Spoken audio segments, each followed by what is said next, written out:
Hello, I think I am live on Facebook. This is super exciting. Welcome to the Event Hustlers. This is a new Facebook Live video series that I'm doing. This is something totally new. So I'm just gonna, start by welcoming you first of all and giving you a quick little overview of what I hope to do with this Facebook series. The Event Hustlers is a Facebook group that I started a few months ago, and we like to feature all of the amazing people who make up the events industry. As many of you know, through Liz King Events, I plan all kinds of corporate events, mostly working with conferences and things like that, as well as some event marketing and other things. But for a long time, for many years, I've also been very interested in highlighting and educating my fellow event planners. So I've had the TECHSYTALK brand. We did the TECHSYTALK live conferences for quite a while. And I really wanted to start a new Facebook Live series that would allow me to interview different people from the events industry and just basically get their perspectives, learn about their careers, and learn about their expertise. Because one thing I've learned is that people in the events industry have so many different things that they know, most of which I don't know myself. And so I'm very excited to learn from them as much as I am excited to have them learn from anything that I might be able to help them with. So this is a new video series we're doing. I just kind of decided I was going to do this. I put it together. I made the little image.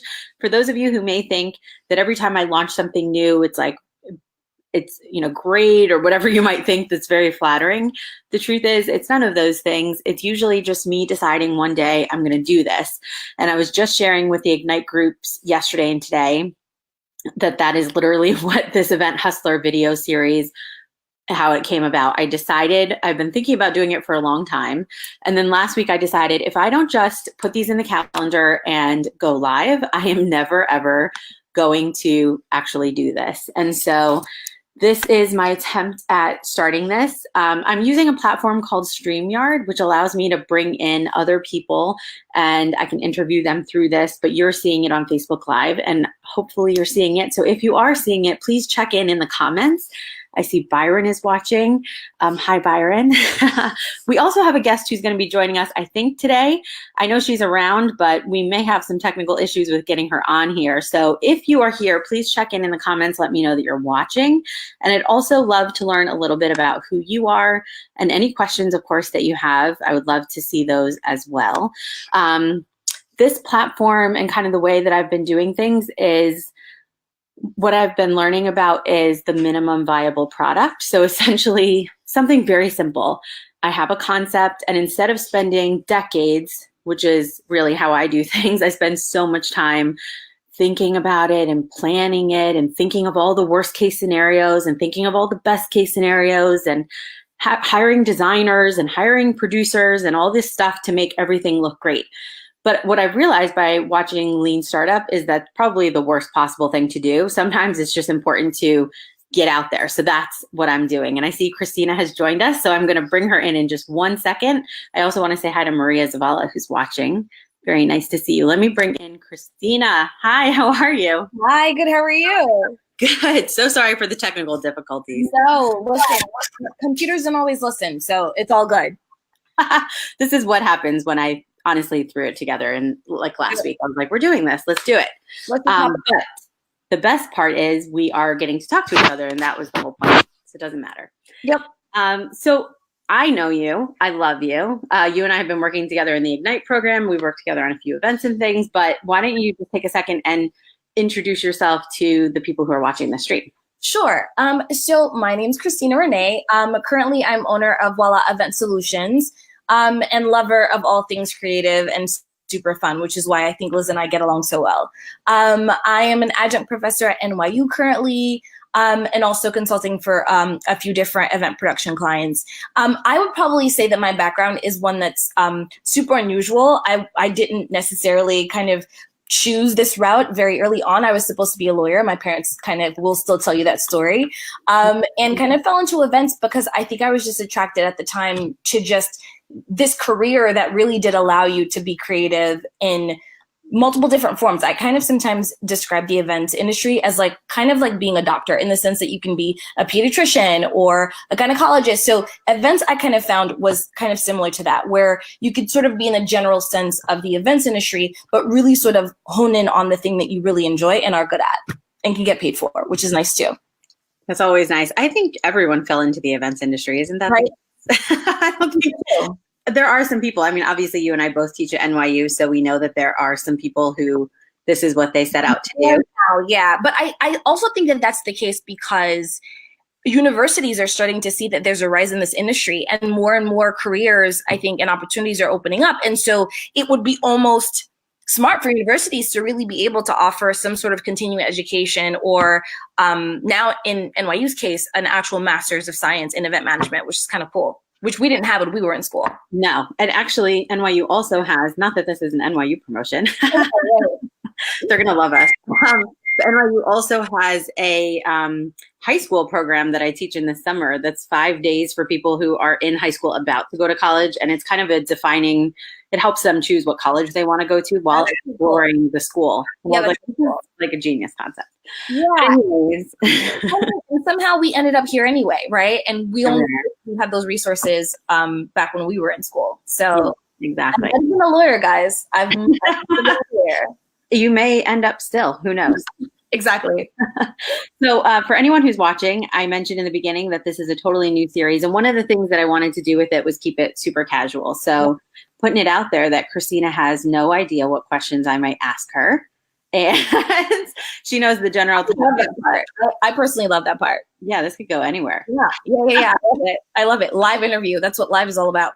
Yes. So I know that one of the many things that you do that is very unique is that you have a really special eye for sales and marketing, which I think is something that most event businesses don't even want to think about. Yeah. Well, because I think people go into events really because they have a passion for whatever it is that they're doing within the industry, whether it's, lighting innovation, audiovisual, floral.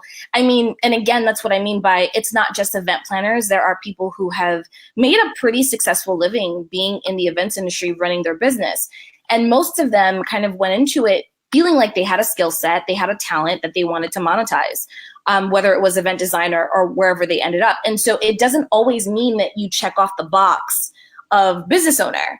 And that does require business acumen, whether you get that from school and you have an actual business degree, which a lot of us don't, most of us don't. And you're kind of like baptism by fire and learning a lot of it like on the market, on the day. Yeah. Yeah. So how is this just like a innate skill that you're really good at, or? Listen, there are things that I truly enjoy doing that most people can't stand. Like I enjoy problem solving, like the more complex, the better. And so I think in the events industry, especially if you're on the logistics, production, operation side, that makes it, fun for you, but not fun. Sometimes I do want to pull my hair out. But sometimes it's just the mere challenge of this complex issue at an event or with your business. It kind of forces you to kind of learn certain skill sets. And as I got more on the business end of things, owning my own businesses, I started to really like the sort of strategy planning portion of just business. And so I had to teach myself, whether it was paying to take, workshops or courses, joining Ignite and learning from people like you, getting a mentor, and learning sort of the skill sets that I think are super pivotal. And again, you don't want your business to just be a freelance gig. And maybe you do, and maybe that's okay. But if at some point you want to put your feet up, and you don't want to be in a 14 to 22 hour production day, and you don't want to do that forever, it doesn't mean that you necessarily have to say goodbye to the events industry as a whole. So having a plan, having a strategy is always helpful. Yeah. So tell me about your business and how it's developed over the years. Sure. I mean, I know a lot of it for all of us is just flying by the seat of your pants. Yeah. And that what I realize is that never really ends, in the sense that you always are trying to problem solve quickly. And so through that, you sort of always have this, constant feel that you're like, oh, I'm learning something new every day. That doesn't end. That part doesn't stop. Yeah. So how have you gotten to where you are now in your business? Sure. So Voila happened accidentally, in the sense that I was working and just felt that I was really giving 120% to someone else's dream. and it just didn't feel like it was my own. And when I left the corporate world, I didn't have a game plan. I didn't have another job set up. I didn't have a plan B. And I kind of wanted to take the time to figure things out. And so through just freelancing and calling up my clients to say that I was a free agent if anyone needed a freelancer, I started to, book a lot of operations business and event production business. And eventually it just felt unprofessional to have people keep writing a check to Christina Rene. So I decided to, do it the proper way, get an LLC and, come up with a website, business name, etc. And once that happened, I then realized I don't want to do this forever. I don't want to have to work the 22-hour days in event production when at some point I'm going to want to grow a family. Like that's a realistic, weighing of the options that one has to do. And so I started to think about my company as a company and less as just an excuse for someone to have a company name to write a check to. And so from there, I started to kind of look at other businesses in the events industry that kind of started the same way. People who just had a talent eventually started a business, and then they had been in business for years, some for decades. And so in speaking to a lot of them, I realized that there was a lot of help that they were bringing in, experts and consultants within their business to fill in holes that they specifically had identified they could not fill themselves. And I think that was a huge, just kind of eye-opener in the very beginning of like, oh, I don't have to sort of think about this in a mom and pop way. Yes, it's boutique and it's a small company, but if I do want to scale it, I do sort of have to prepare for that growth ahead of time versus sort of being reactive to business picking up and all of a sudden I don't have a game plan to practice that kind of work. Yeah. I think that's a path so many event planners follow. It's like, this is a hobby, then it suddenly turns into a business. And that's okay. Before I know it, it's like, oh, there's a legit business. And I think there's an interesting time where either business like drops off and so you're like, shoot, I better figure out what I'm doing. Exactly. and that's part of the strategy. Exactly. Like, we know what the lulls are in the industry. And I would even say the lulls differ. If you're in, for example, like fashion, you're doing those types of events, your lulls are different from someone who's doing corporate planning or fundraisers that primarily works in the nonprofit world. So, and another thing I find is you have to be buoyant. Like, I think, and that's just in life in general. If you have a particular business, like I had set out to have what I thought was going to be an event production company because that's the work I was getting. However, from just task forcing and doing sales for such a long time, I also liked that part of the business. And so I felt like, okay, maybe there can be some consultancy portion to my business where through hospitality consulting and working with businesses and helping them grow and sustain that growth over time could be another aspect of the business. So now I became this company that sort of had this dual purpose. I could sort of be an event production company. I could also obviously design and do all of those things because of my experience working in raw space. And then on the other end, I can also do hospitality consulting and had really good success with a few clients who were looking to either formalize their sales program or, come up with some sort of operations plan once contracts were assigned. What happens next? How is it executed to make sure that this client comes back? And I really enjoyed that work equally. So as time went on, it's almost like you feel like you have two children. You don't want to love one more than the other. But then once you start to really detach, and obviously that's such a personal attachment, right? Of comparing this to your child, you sort of sometimes as a business owner have to detach. That sort of bond to your business is not always good because you do have to make decisions sometimes that's in the middle. Like from a psychology perspective, there's a super emotional on the right and super rational on the left. You want to be somewhere in between where you're making really big business decisions. So I kind of decided over time that I wanted to listen to what really felt more impactful to me. How impactful am I as an event producer versus a consultant that can come in as a creative director and really be able to show you a 20%, 30% increase in your revenue as a result of working with me? That to me felt like that was a really kind of soul decision that kind of needed to be made. And that feels good. It does. And that's the thing. I think change is scary. But again, if you're buoyant and you just know, to sort of trust your gut and do the homework, do the work, and really look for industry trends and look at your numbers also. I think that's the part that business owners realize. Your numbers are at your fingertips. All the contracts that have come in, all the different types of clients you've had over time, that data is at your fingertips. You can always sort of, through a CRM, analyze a lot of that and figure out what's your business telling you? What are your numbers telling you? So that's one of the things that has very much impressed me about you. I think that's the logistical brain of numbers. planners. Yeah. But you really take it to another level. And I've seen you do like sales and marketing plans. And you're like, so there's a starting point over here. And then there's 3 different emails that can go out. And from those emails, it will go to this landing page. And so I want to be prepared for it all. Yeah. I think that part for event planners, even if you're not like a marketing person or a sales person, that part feels comfortable. I think for people. It feels comfortable to me. And also I just kind of feel like, and I learned this recently, just, studying marketing, and again, things that I didn't necessarily go to school for, but as a business owner had to really hone in on it and understand. And even if you hire consultants, and even if you hire people to do that part of your business for you, you should have some basic understanding of what's happening, because you have to be able to say, these are the key performance indicators that tell me this consultant is doing a good job. But you have to know what that is. The consultant can't be the one to tell you that. Obviously, they're being paid to do the job. So yeah, I love numbers. I'm kind of a nerd. I love spreadsheets. And so what I learned through marketing is, one marketing list, for example, let's say you segment in your database between clients, colleagues, friends and family, etc. One list is sort of the gift that keeps on giving, in the sense that there are sort of really slow and purposeful email campaigns that you can do to one list. And based on behavior and response from each of those individual emails, that can then branch off to a bunch of other different offers, whether it's a free consultation or whether it's, if you're a planner, I'm a planner, I'll do a walkthrough with you and sort of be the additional eye that you need at no cost to you.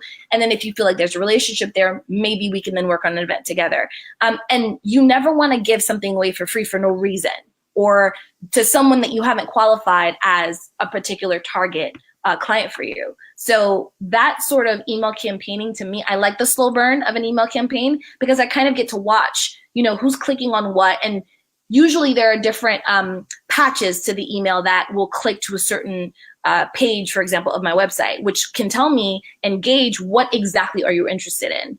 And that stuff also, like, you kind of have to track that. So spreadsheets are very helpful. Yeah. So let's assume that there's a person watching who knows, who is an event planner. They love what they do, but they're in a little bit of a rut right now. Okay. They're bringing in a lot of clients. Yeah. They're not sure what their marketing message really even is. They don't necessarily have a marketing plan. What's a good place to start in terms of like knowing how to position yourself and drumming up a little bit of business? Yeah. The best place to start is to start over. Like that's honestly, if you hit a wall and you hit a lull, it's really hard to now backstep and really track where you've gone wrong. Because if you're like every other small business owner, you're not tracking this stuff along the way. Your CRM is probably not accurate. Your CRM probably doesn't have one. Yeah, like your QuickBooks or your P&Ls. Like, so to be able to just backstep slightly to figure out what's gone wrong, I think is really a waste of time, because it's going to take you time to backstep anyway.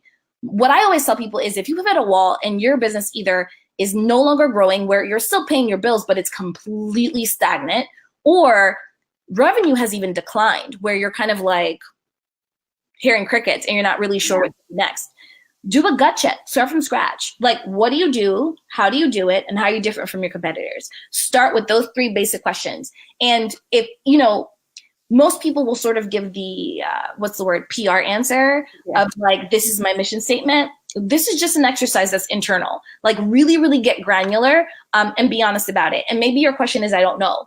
And usually that's what I get to the 3rd question. What do you do? That's usually, easy. They can tell you exactly what they do. How do you do it? Sometimes people are a little stumped. If the owner of the company is not really involved in operations or how things get executed, they might not be able to answer that question, which sometimes is a good place to start. And then the 3rd question, how are you different from your competitor? 9 times out of 10, people always get stumped with that one. And partly because most people just don't do a competitive research and analysis at the very least once a year. And that is so important to your business. So people don't even know who their competitors are, let alone what they're doing. Or care. Most people are like, I'm so good. I'm so good at what I do. I have a good, amount of clients. I don't really need to know about my competitors. Well, if you feel you've hit a wall, that's a good place to start. Yeah. And, another question that I like to add into that is, what are you love doing? What are you passionate about? Because I think so many people, and we were just talking about this on another call this morning, just because you can do something doesn't mean you want to. it. And, I was talking to Sheila Fox this morning. She's out of Ohio, and she's like, there's a list of stuff on my website that I do. I'm very good at it, but I hate it all. And so I've decided to remove it from my website. Because some of it is just like aligning your passions with your skills so that you actually, because sometimes you just make more money when you're doing stuff you love. I think that's so important. It comes off of every pore you have on your body that you love doing this. And for me, I have a good eye for production. That's just naturally what I'm really good at doing. You give me 1,000-person conference, I will give you an experience of a lifetime. And that to me is also not just because I can do it all myself. Throughout my experience, I have some really amazing vendors and collaborators that, have made me able to really put on an amazing experience for any client that I work with. Now, yes, and I enjoy the sort of fruits of that labor in the sense that seeing this event come to fruition and seeing how amazingly happy the client is, that always feels good. But to get there in event production, there's a whole road of problem fixing before you get to that point. And so for me, that sort of business over time is going to wear on me. And I know that. What I enjoy most is consulting. What I really love, it's almost feeling like you're an employee at a different business every day. And what I love about that is people's businesses are just as unique as their problems, and their problems are just as unique as what their solutions should be. And the ability to really go in and sort of deep dive into a floral company that wants to go into event production, because they get asked that so many times by their bridal clients, and teaching them that part of their business, that is rewarding. And the reason I can do that is because of my event production experience, in knowing, how complex these events could be, and sort of making sure from an operational standpoint, this floral company can sort of brand itself and market itself now as floral design and event production. That I love that. I really love doing that work. Yeah. A lot of times the experiences that we've had that lead us to the rut are exactly the experiences we need when we pivot and go somewhere we're much happier with. Sure. You can't necessarily get there by just jumping to that point when you start your business. Yeah. And you know what? I always feel like, well, consultants, first of all, I think get a bad rap. And because, I've, as a business owner, have hired my fair share of consultants that, again, I'm saying to you, you should know at the very basic what your KPIs are for any consultant, because you can't rely on that consultant to tell you that they're doing a good job, because guess what? They're going to tell you they're doing a good job. They love their work. And so it's really important, first of all, that when you hire a consultant, that you really understand, okay, 30 days in, a month into our contract, what is success supposed to look like? 90 days, what is success supposed to look like? And that could not necessarily be in understanding what that person does, but if you're hiring them, what's the problem you want them to solve? So how much of the problem is solved 30 days in, right? So you don't have to be this expert in what you're hiring. And secondly, don't wait until it's too late to ask for help, because then you're really setting the person up. At that point, your revenue is probably really low. So you don't have the kind of budget to really be able to bring in a full team to sort of crisis manage and get you out of the hole that you're in. So I would definitely say part of really, again, being a successful business owner is not knowing it all, but it's knowing when to ask for help and what kind of help to ask for. And there are people like you, Liz, honestly, who put out so many resources that it's not a decision that you have to make alone. And in the events industry, I think sometimes we get a bad rep for not being sharing or sharing our resources, but I don't know. I've been lucky. I haven't felt that from anyone. Any other event planner, or other event production company, or other hospitality consulting company I've come across, and I'm like, hey, do you know someone that I can hire for XYZ? Like, yeah, my graphic designer is amazing. Here's a contact. Yeah, I think the industry is getting much more open. I think that's like an out, or at least that's what I thought. I'm happy about that, by the way. Yeah, because it wasn't that way when I first, was working in the industry for a long time. Planner, we did not share, and we were very skeptical when we were hired as a planner on a huge event, but there were other planning teams also involved. It wasn't pretty. Yeah, it becomes very like territorial, and my gosh, yeah. I'm really happy that that's no longer the case. So when you're looking at your career and where you want to be in the future, what are you most excited about right now? I would definitely say that my dream has always been to, again, because I love sort of being in different environments daily almost, I would definitely love to work with different event businesses from a consulting standpoint, but I'd also love to sort of have almost like a conglomerate of different event businesses that all sort of feed business to each other. Because I think, again, my love for just strategy planning is being able to see the bigger picture. And a lot of times when I work with a floral design company and a cake baking company and an event production company, I almost see how together the three of these companies could really sort of hone in on a very big piece of the market. Yeah. But you can lead the horse to water, but you can't always force your clients to do what you say.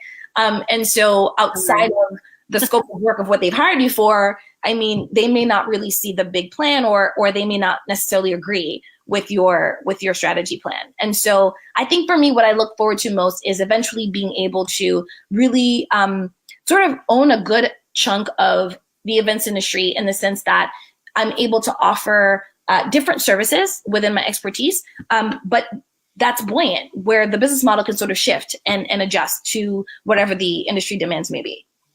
Yeah, and that Naif is watching, and she wrote delegate, delegate, delegate, which is so true. And partnerships, I think, are the future of our business. I mean, definitely in this industry, you see like one humongous company, Marriott or others, who are buying tons of other.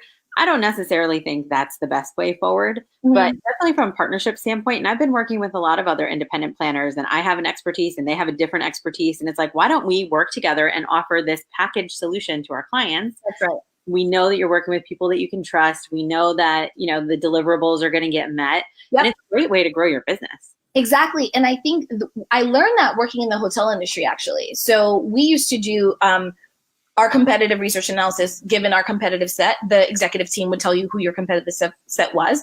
And then one day I was like, why don't we just opened a new restaurant. We're doing a friends and family. We're inviting people to come and eat for free to test out the restaurant concept. Why don't we invite our competitors? Like, what do we have to lose? And at the end of the day, when we get a client that says, hey, sorry, I've booked elsewhere, I've booked your competitor, and you're like, oh, would you mind letting me know, just so that, whatever. Yeah. Sometimes when the client does tell you, you're going to lose that business to them anyway. And so not all your competitors want to be your friends. It's true. But those who do, I feel like it's just the pie is big enough. Like I've always said this, the pie is big enough. It doesn't matter if you do exactly what someone else does. There's going to be a point in time where the date is not available, or their guest size is too small, or your other planner is not in town. And you're going to get that call, hey, I've got this client, would you mind? And by the way, guys, 10% referral commission is industry standard. And certainly it's like tip. If you want to give more, great. If somebody refers a piece of business to you, don't wait for them to ask you for the commission.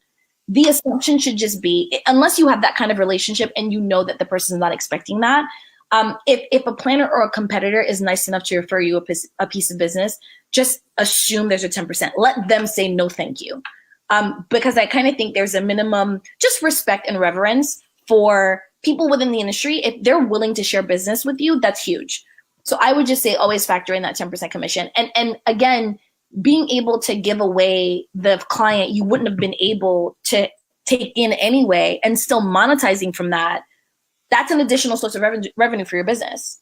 Yeah, if we don't hold our clients like they are ours and no one can touch them, and no one, then the possibilities are a lot wider. Yeah, and the client nowadays, guys, it's just nobody has that kind of loyalty. It's not like that. Clients are not like that. They have no qualms calling the venue down the street if you don't get back to them fast enough, even if they've booked with you 7 times in the past. Yeah. Makes no difference to them. That's now, just, you are clearly a total rock star, which I've known. Actually, the first time I ever met Christina, quick story, she probably doesn't even know this, was at an NYU meeting about the master's program. Yes. We're sitting around a table. This was the first time, at least, I knew I had met you through TECHSYTALK, but this was the first time I saw you. Sat together. Yeah. Yeah. Now, for those of you who know me, I was like silent in the meeting, didn't want to say anything. I can't talk to other human beings unless it's on video chat that I pre-schedule.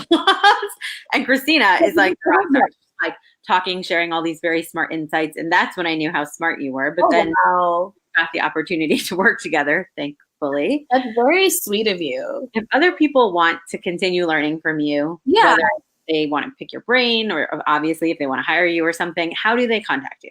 Well, I'm going to be running a few series of free workshops throughout the summer. And I really want to hear from you guys. I think I have an idea just from working with a couple clients, what their sort of obstacles are right now. What I like to always ask people is, what's your definition of success? And let's keep that really small. Like for the month of May 1st is tomorrow. What does May look like for you? What do you need to accomplish in May? Is there a vacation you want to take this summer? And May would be a good time to start saving for that. Whatever it is, what is your definition of success, and what are the obstacles that are currently in your way, either personally or for a business, that won't allow you to get there? And those are the conversations that I want to sort of base these workshops on. So go to www.voilaeventsolutions.com, and in the contact us page, just leave me a note there with a little bit of information. If you are interested in attending these workshops and want to get on a mailer list, you can also sign up on that page. I've got currently a few email newsletters that I send with a ton of free resources. I mean, checklists and different workshops that are offered around the city. It's crazy how people don't understand, like the, Manhattan Chamber of Commerce or whatever, they have these amazing resources and free events that business owners and sales managers can go to, which are great. So yeah, just go on the website. There's a couple of resources there. And like I said, look out this summer. I'll be doing a couple of workshops. And if there's obviously anything that I can sort of meet with any business owner and chat on one-on-one, I'm happy to do so as well. Thank you so much. And is there anything that you have as a need that you would like to learn more about? Or because obviously we like to see the attention go towards you, but of course you need assistance, I'm sure, on something as well that other people can. Sure.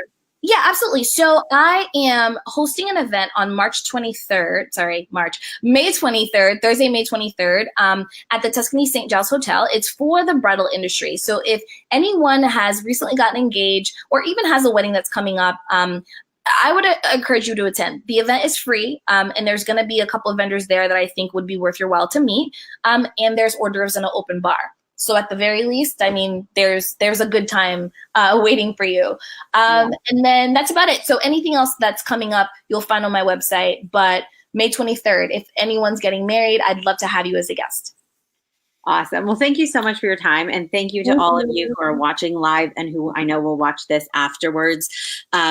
Christina, if you could put those contact information in the thread on Facebook, that would be awesome, so that people can just click and find you. I also highly recommend you join Event Hustlers group on Facebook, which is a private group. If you're in the events industry, you just fill out your info and it's a free community. And we will be doing these every Tuesday, 10:30 a.m. Eastern, moving forward. So I look forward to seeing all of you on the next episode. And again, thank you, Christina, so much for your time. I love you so much. I really appreciate your time. All right, everyone. We'll see you next week. Take care. Bye, guys. Bye.